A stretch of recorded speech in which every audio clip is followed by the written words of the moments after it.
Deficient demand है। इसके ऊपर दो टाइप से क्वेश्चन आते हैं कि एक्सेस डिमांड या इन्फ्लेशनरी गैप क्या होते हैं, उनके रीजन्स क्या हैं और उनका इम्पैक्ट क्या है।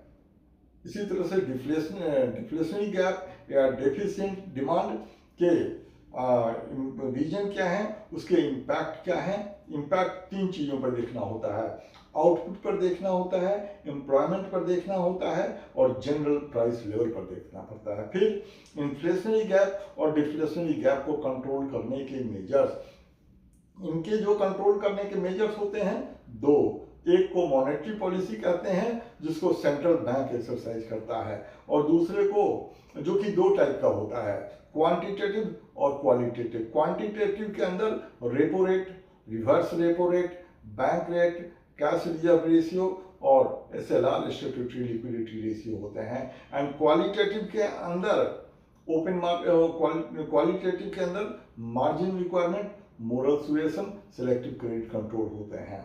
और जो दूसरा मेजर होता है उसको फिस्कल पॉलिसी या बजटरी पॉलिसी कहते हैं, इसे गवर्नमेंट अप्लाई करती है। इसके अंदर चार टूल्स होते हैं। पहला होता है टैक्सेशन पॉलिसी या revenue policy, expenditure policy, borrowing, और चौथा होता है डेफिसिट फाइनेंसिंग। अब आते हैं चैप्टर नंबर 10 जो कि गवर्नमेंट बजट का है। गवर्नमेंट बजट के ऑब्जेक्टिव इंपॉर्टेंट है, इस पर 3 या 4 नंबर के क्वेश्चन आते हैं। इसमें स्पेशली याद रखेंगे कि पब्लिक गुड क्या होते हैं, प्राइवेट गुड क्या होते हैं, ये इंपॉर्टेंट है, एग्जाम में आ सकता है। पब्लिक गुड के फीचर क्या होते हैं ये पता होने चाहिए।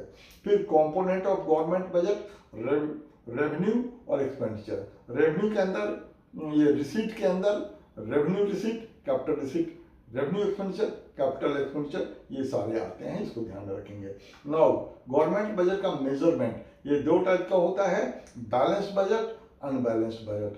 अनबैलेंस्ड बजट भी दो टाइप के, सरप्लस बजट और डेफिसिट बजट। डेफिसिट बजट भी 3 टाइप के, revenue deficit, fiscal deficit and primary deficit.